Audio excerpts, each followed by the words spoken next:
So first of all, I would like to pay respect to Ajahn Anan and all the Theras, and greetings to my monastic friends and all the lay people who come to practice for this online retreat. I am very happy and have respect for all the lay people here who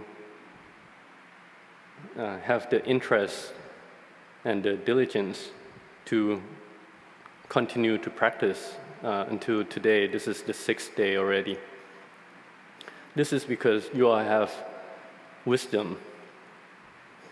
It's the wisdom that you can choose to do what is right, what is beneficial for yourself, to be able to get rid of the suffering in your life. And to do that, you have to learn and practice the Dhamma of the Buddha, which is the teaching that can bring you out of suffering, to get rid of the kilesas, which we all know the main kilesas are greed, hatred, and delusion. The Buddha teaches the Four Noble Truths, and the first one is dukkha, suffering.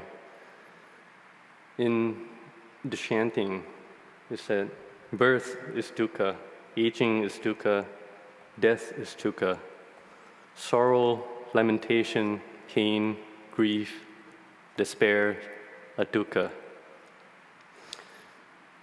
So for monks, we do evening and morning chanting in Pali, and sometimes we also chant the translation. We chant every day about the meaning of suffering. But to experience it ourselves is a different thing. For myself, I have this experience recently about the separation from the loved one is dukkha. It's because my mother was very sick. She almost passed away. Venerable Ajahn Anan teaches about the cause of the dukkha. But when we actually experience it, it is not easy to accept the truth. But in the end, my mother got well, and this is something that's very happy for me. But when I contemplate it, I have this deep understanding that the suffering from the separation from the loved one is very serious. And how can we face this dukkha? And we can face this dukkha by, first of all, having the peace of mind. And when we follow the teaching of the Buddha and all these great teachers,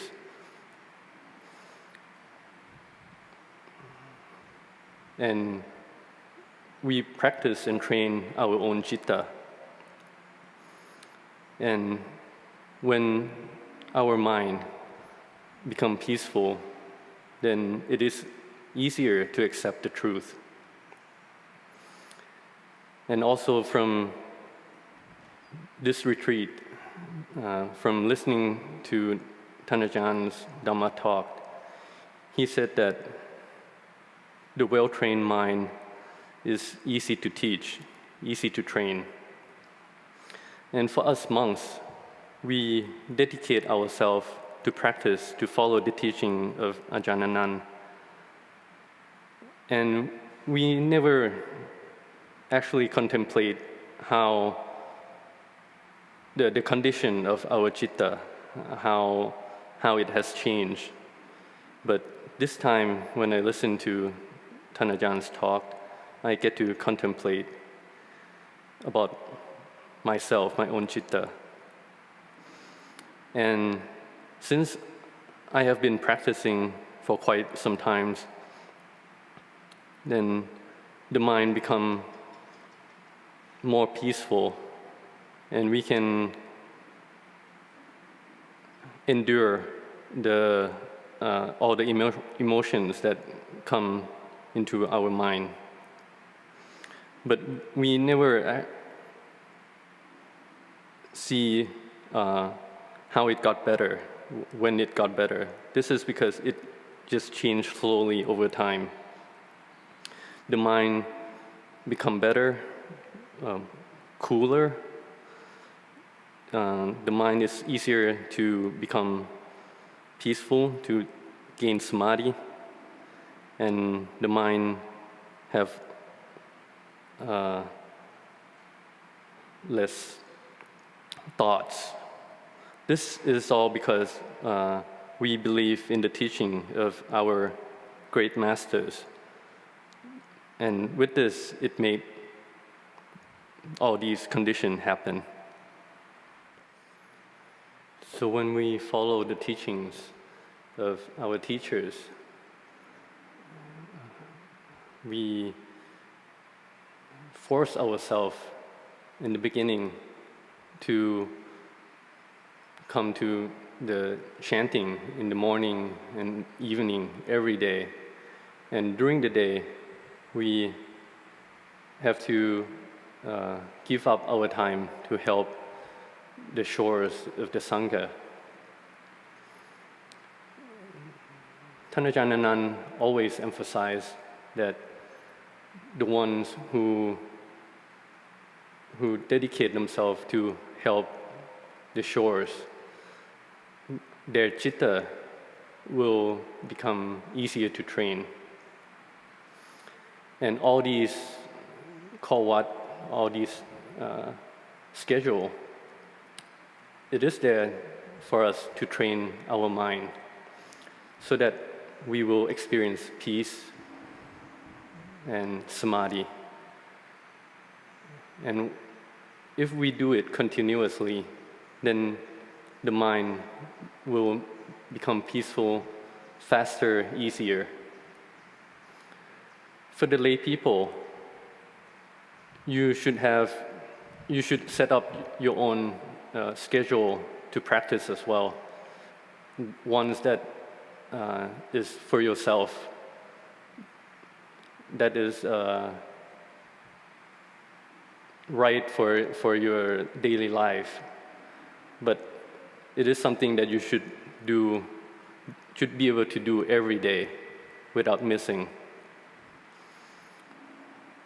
So Luang Pu Sha said that when you feel diligent, you do it. And when you're lazy, you do it as well. And once you do this day in, day out, then this become habit, become automatic, and the mind will become peaceful. In the beginning, you have to put in the effort. For some of you, it may be harder than the others. This depends on the accumulated parami from the past lives. But in this life, we all have the same time period. So it is up to us to put up the effort. Because the Buddha and all the teachers, they can only teach us to point us the way, but for the practice, we have to do it ourselves. So all these great teachers, they teach us the way to practice both samadhi and vipassana.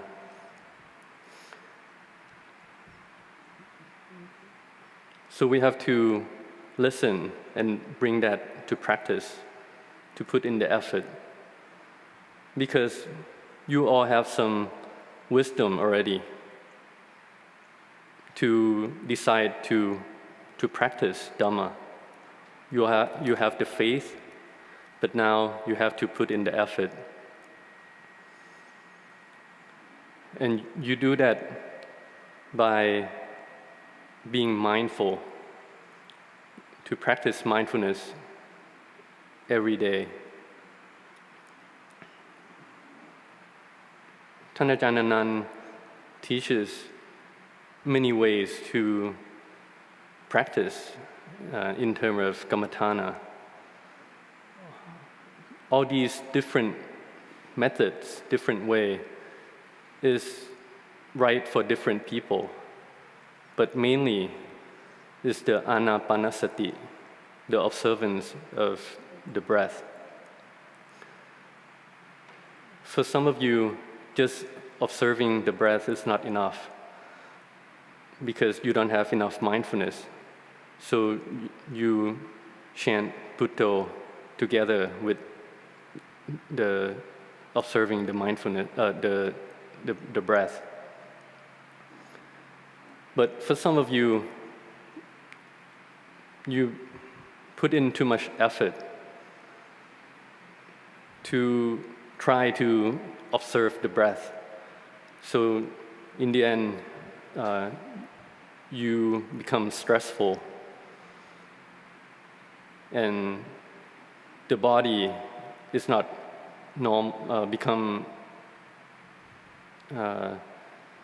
you can have headache or stomach ache, something like that. But if that happens, you just come back and contemplate that in our daily life, in whatever we do, we don't notice the breath, and the breathing is just happen in a normal way. Or when we go to sleep, we just breathe normally and the body relax. This is the same when we sit samadhi.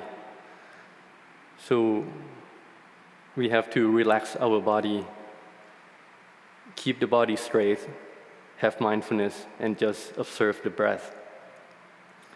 When you breathe in, you know. When you breathe out, you know. And that's just it. So you do it until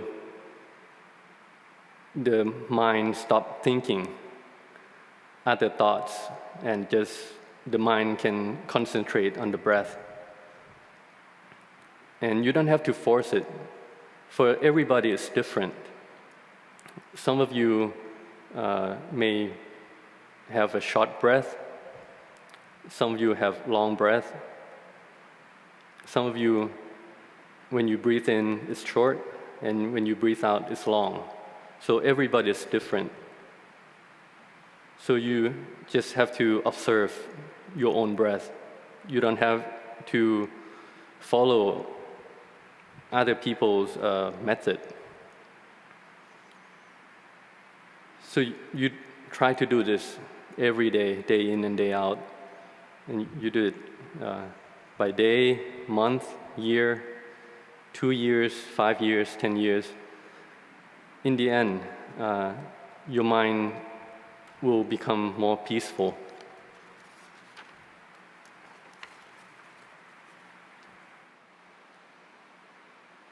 This is putting in the effort. And when you finally find the peace, then you will appreciate your own effort that you put in. And this will bring more faith to your practice. And Ajahn Anan said that after you find this peace, then you use this peace of mind to contemplate, to cultivate wisdom. It is important to use this peace, this samadhi in the right way, which is to contemplate anicca, dukkha, anatta, that we have to contemplate this life.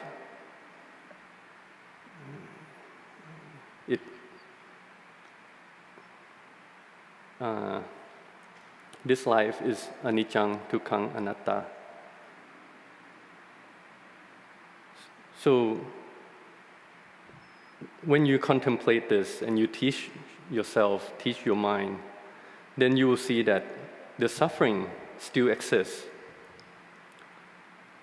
The suffering still exists all around us, and they still come in contact with our mind. But the effect of these sufferings will lessen. It is there, but the level of the suffering is less. In the beginning, the suffering may seem a lot, but after the practice, then the suffering will lessen for sure.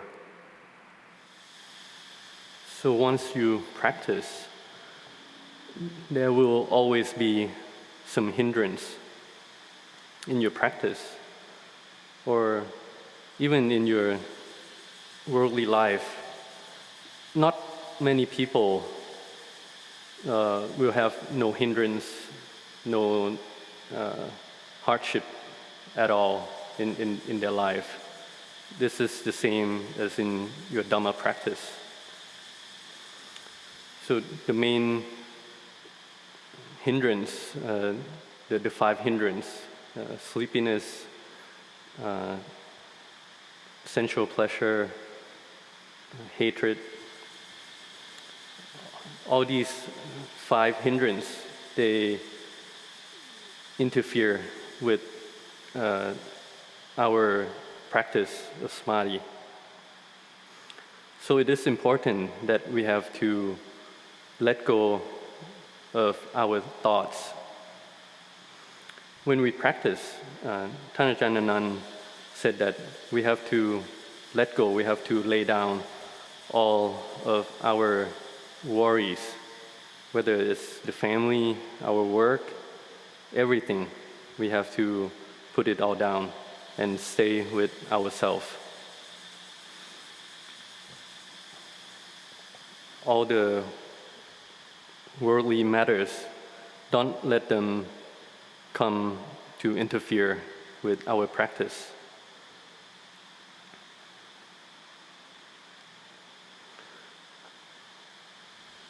So once the mind becomes peaceful, then we observe and we try to fix all the kilesas. This all depends on each person. The important thing is we don't give up. Sometimes you may have physical interference. Sometimes we may have mental interference. We don't give up. One thing that we all experience is, for the practitioner, is the soreness of the body. This is because we have to sit for a long time. And this is especially for those who just started. We have never trained our body, our mind before, so it is normal to feel some pain in the body. So we have to have endurance. We have to think that we do this, we practice because we want to become peaceful. We want to have wisdom to be able to escape all the sufferings. So this is one stage that we have to pass.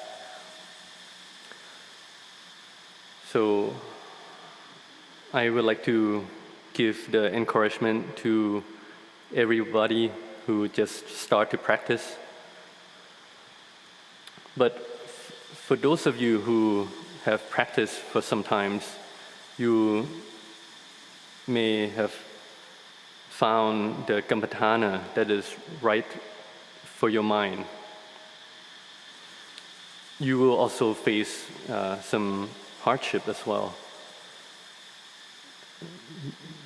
One day you may practice really well, attain samadhi, and then the next day the samadhi may disappear. This can be compared to a millionaire who just one day loses all his wealth. So then what should we do? Ajahn Anan teaches that we just keep practicing, because like everything else, samadhi is also doesn't last. When we have good samadhi, we may feel happy, but when the samadhi goes away, then we suffer. So we have to keep our mind in the middle, to not follow the liking and disliking. If you have good practice, then you keep your mind in the middle, equanimous. And if someday the practice is not good, then you don't follow your own emotion either.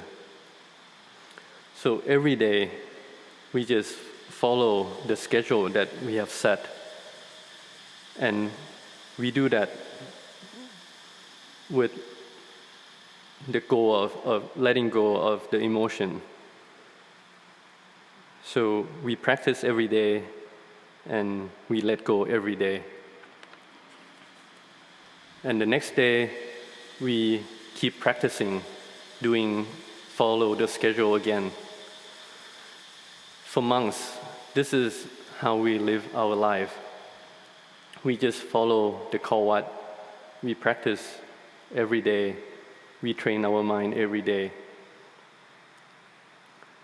So one day, when your mind come together and become peaceful, and you gain the samadhi, then we will be proud of ourselves. We will appreciate the time and effort that we have put in.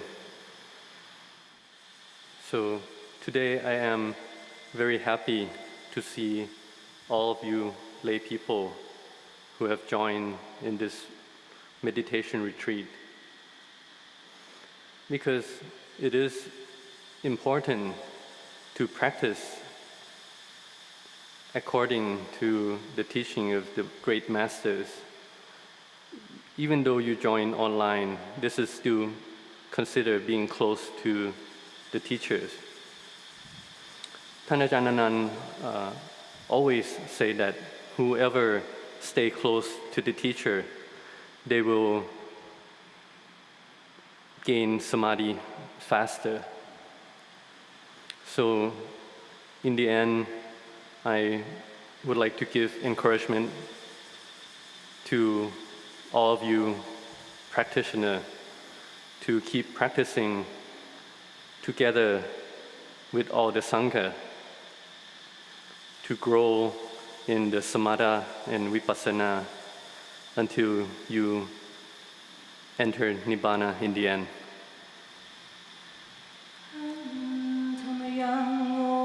Tathagata satu karangatamase satu satu satu